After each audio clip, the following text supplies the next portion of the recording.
Hello বন্ধুরা, আমি একটা কথা বলছি যে সন্তানের কাছে বাবা মা দুজনেই খুব ভালো। কেন? বাবাও ভালোবাসেন সন্তানকে, মাও ভালোবাসেন। তা সত্ত্বেও আজকালকার বাবা কেন পিছিয়ে পড়ে, পেছনে থাকেন কেন?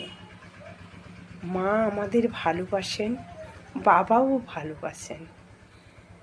মা আমাদের যাবতীয় সহযোগিতা করেন, সেটা কিন্তু মার এতে হয় না, বাবাকে বলতে হয়।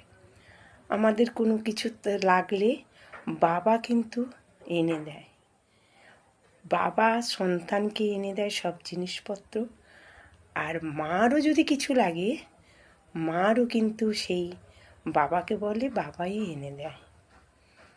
কিন্তু বাবা দেখো একটা পোশাক নিয়ে পড়ে থাকে, কিন্তু সন্তানের বা মার অনেক পোশাক থাকে। বাবা কিন্তু তার নিজের জন্য কিছুই করে না। বাবা সন্তানকে বড় করার জন্য অনেক টাকা পয়সা খরচ করেন, সব কিছু করেন। মাও আমাদের ভালোবাসেন, মাও এ করেন, কিন্তু তবুও আমাদের বাবা পিছনেই থাকে। সব কথার মূলে হচ্ছে বাবা হলো আমাদের মেরুদণ্ড। মাও ভালোবাসেন, মা আমাদের প্রাণ, আর বাবা আমাদের মেরুদণ্ড। আর আমাদের মেরুদণ্ডটা কোথায় থাকে? পেছনেই থাকে। সেই জন্য আমাদের বাবা পেছনেই পড়ে থাকেন, আর মা থাকেন সামনে। জানি না, এটা আমি আমার মন থেকেই বললাম।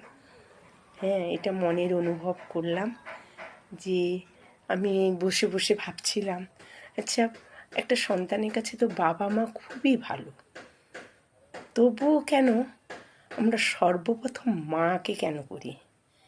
মা আমাদের জন্য প্রাণ, মা আমাদের সব কিছু। আর বাবা তো এত কিছুই করে আমাদের জন্য, আমাদের লালন পালন থেকে যাবতীয় খরচ থেকে বড় করা থেকে সব কিছুই বাবা খরচ করে, তবুও বাবা পেছনে থাকে। বুঝলাম যে বাবা আমাদের হচ্ছে মেরুদণ্ড, ওই জন্যে। আর আমাদের মেরুদণ্ড পেছনে থাকে, এই জন্যেই বাবা পেছনে পড়ে থাকে। জানি না বন্ধু, আমি কতটা কি ঠিক বলতে পারলাম বা কতটা তোমাদের মনে আনন্দ দিতে পারলাম, আমি জানি না।